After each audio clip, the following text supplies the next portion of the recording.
વડોદરાના કમાટી બાગમાં પ્રવેશ માટે ફરજિયાત નોંધણીના નિર્ણયનો મોર્નિંગ વોકર્સ દ્વારા વોક ફોર જસ્ટિસ સાથે વિરોધ। વડોદરા શહેરના હૃદય સમાન ગણાતા કમાટી બાગમાં પ્રશાસકો દ્વારા મુલાકાતીઓ માટે પ્રવેશ પૂર્વે નોંધણી કરાવવાનો નિર્ણય લેવાતા વિવાદ ઊભો થયો છે। ખાસ કરીને સવારના સમયે નિયમિત રીતે બાગમાં ફરવા આવતા નાગરિકો અને મોર્નિંગ વોકર્સે આ નિર્ણયને તગલખી ગણાવી તેનો સખત વિરોધ કર્યો છે। બાગમાં અસામાજિક પ્રવૃત્તિઓ ડામવાના હેતુસર આ નિયમ લાગુ કરાયો હોવા છતાં સવારે આવતા મોર્નિંગ વોકર્સ અસામાજિક તત્વો નથી એવી સ્પષ્ટ રજૂઆત નાગરિકો દ્વારા કરવામાં આવી છે। શહેરના લોકોએ આ નવા નિયમ સામે પોતાનો વિરોધ નોંધાવવા માટે વોક ફોર જસ્ટિસના સૂત્ર સાથે કમાટી બાગમાં એક વોકેથોનનું આયોજન કર્યું હતું।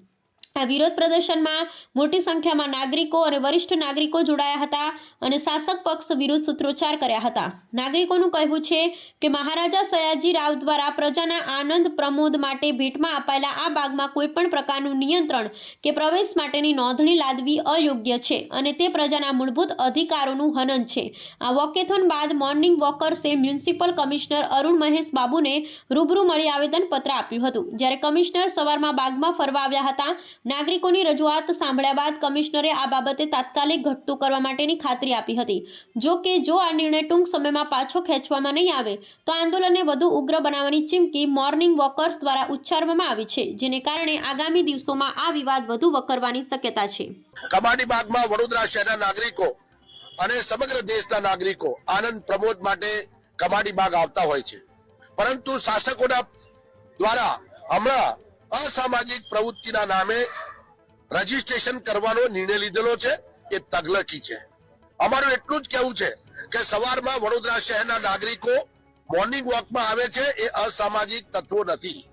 અમે લગભગ 30 વર્ષથી અહીંયા મોર્નિંગ વોકર છીએ। અમે અહીંયા કોઈ અસામાજિક પ્રવૃત્તિ જોઈ નથી। અમે નજીકના પોલીસ સ્ટેશનમાં પણ તપાસ કરી કે કોર્પોરેશનના સત્તાવાળાઓ કહે છે કે અહીંયા અસામાજિક પ્રવૃત્તિ છે, તો એક પણ એફઆઈઆર નથી। એટલે મહેરબાની કરી વડોદરા શહેરના મોર્નિંગમાં આવતા નાગરિકોને બદનામ કરશો નહીં। શરમજનક છે। તમે કેવી રીતે કહી શકો કે કમાટી બાગની અંદર અસામાજિક હોય અને કમાટી બાગના દરવાજાની બહાર અસામાજિક પ્રવૃત્તિ થતી નથી? અને રજીસ્ટ્રેશન કરીને તમે શું સાબિત કરવા માંગો છો? રજીસ્ટ્રેશન કરવાથી અંદર આવી વ્યક્તિ અસામાજિક છે, સામાજિક છે, આવું નક્કી કરનાર તમે કોણ? બાગ અમારો છે। અમે અહીંયા સ્વતંત્ર રીતે આનંદ પ્રમોદ, બાળકો, વૃદ્ધો બધા આવે છે। આપ જાણો છો કે જ્યારે ગૌરી વ્રત હોય ત્યારે અહીંયા ઉભા રહેવાની જગ્યા નથી। આ લોકોનું તમે રજીસ્ટ્રેશન કરશો। ધાર્મિક તહેવારો હોય કે કોઈ હોય, મહારાજા સયાજીરાવ ગાયકવાડે જ્યારે આ બગીચો વડોદરા અને ગુજરાતને જ્યારે ભેટ આપ્યો ત્યારે કહ્યું હતું કે મારા ઘર આગળ બાગ છે, પરંતુ મારા રાજ્યના, મારા શહેરના લોકો ઘરની આગળ બાગ નથી, તો એમના માટે હું આ લોકાર્પણ કરું છું ને આ બાગ લોકો માટે ખુલ્લો કરું છું।